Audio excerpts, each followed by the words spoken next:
কালনা পৌরসভার পৌরপতি আনন্দ দত্তের নামে লিখিত অভিযোগ দায়ের হলো কালনা থানায়। এদিন শুক্রবার কালনা পুরাতত্ত্ব দপ্তরের আধিকারিকরা ও আক্রান্ত ওই সিকিউরিটি গার্ড শুক্রবার কালনা থানায় উপস্থিত হয়ে পৌরপতি আনন্দ দত্তের নামে লিখিত অভিযোগ দায়ের করেন। উল্লেখ্য, উল্টো রথের দিন লালজি মন্দিরে চলা ভোগ প্রসাদ বিতরণের একটি অনুষ্ঠানে টোটো সমেত জলের যান নিয়ে যাওয়াকে কেন্দ্র করে একটি বচসা থেকে পৌরপতি আনন্দ দত্ত কর্তব্যরত নিরাপত্তারক্ষীকে মারধর করে। আর এমনই ভিডিও সোশ্যাল মিডিয়াতে ভাইরাল হওয়ার পরই পুরাতত্ত্ব বিভাগের তরফে শুক্রবার অভিযোগ দায়ের হলো কালনা থানায়। পুলিশ প্রশাসন যা ব্যবস্থা নেওয়ার তা নেবেন। এফআইআর করলেন না জিডি করলেন? এফআইআর করে। কার বিরুদ্ধে আচ্ছা, এফআইআর করলেন? সেটা আপনি পুলিশ প্রশাসন থেকে ডিটেলটা পেয়ে যাবেন। না, আপনাদের তরফ থেকে আমাদের তরফ থেকে এটুকুই বলতে পারি, যা ঘটনা ঘটেছিল তার জন্য যারা রেসপন্সিবল তাদের বিরুদ্ধে করা হয়েছে। কালনা পৌরসভার চেয়ারম্যানকে মারতে দেখা গেছিল আপনাদের একজন সিকিউরিটি গার্ডকে, হচ্ছে কি তার বিরুদ্ধেই কি এফআইআরটা করলেন? হ্যাঁ, নাম দিয়ে চেয়ারম্যান মানে আমি শ্রী আনন্দ দত্ত, যিনি এখন চেয়ারম্যান কালনা মিউনিসিপ্যালিটির, তার নামে, তার সঙ্গে যারা আরও ছিলেন। কতজনের নামে করলেন? যারা ইনভলভ ছিল সবার নামে করা হয়েছে।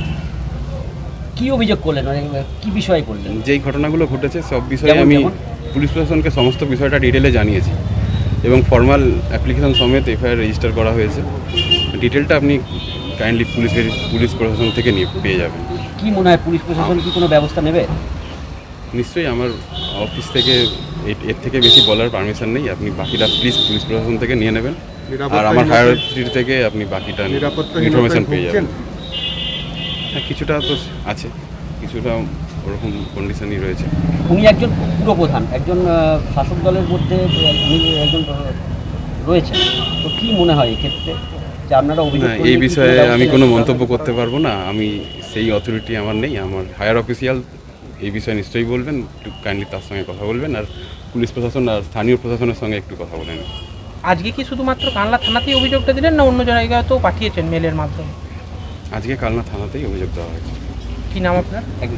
যদি কোনো ব্যবস্থা না নেওয়া হয় তাহলে আপনাদের পরবর্তী কোনো পদক্ষেপ? সেটা অ্যাজ পার অফিস প্রসিডিওর, যা প্রসিডিংস হবে, যা আমাকে নির্দেশ দেওয়া হবে, সেটা আমি পালন করব। স্যার, আপনার নাম?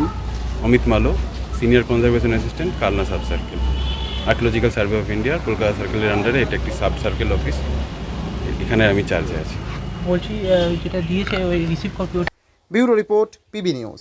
ড্রিম লাইফ হসপিটাল, ঠিকানা বর্ধমান রাজ কলেজ মোড়। যে কোনো রকমের চিকিৎসার বিশ্বস্ত প্রতিষ্ঠান ড্রিম লাইফ হসপিটাল খুবই কম খরচে বিশ্বমানের চিকিৎসা প্রদান করে থাকে। উন্নত মানের ওয়ার্ড কেবিন, পরিষ্কার পরিচ্ছন্ন পরিবেশ দ্বারা সুসজ্জিত চিকিৎসা ব্যবস্থা ড্রিম লাইফ হসপিটালে। বিদেশি মেশিন দ্বারা আইসিইউ, অপারেশন থিয়েটার এবং প্যাথোলজি ল্যাব 24 ঘন্টায় নিয়োজিত। এছাড়াও স্বাস্থ্য সাথী কার্ডেও পরিষেবা প্রদান করা হয়। উন্নত মানের পরিষেবা প্রদান করার জন্য আমাদের ডাক্তারবাবু, মেডিকেল স্টাফ এবং সিস্টাররা সকলেই বদ্ধপরিকর। যোগাযোগ করুন 7319525110 অথবা 9734762221 এই নম্বরে।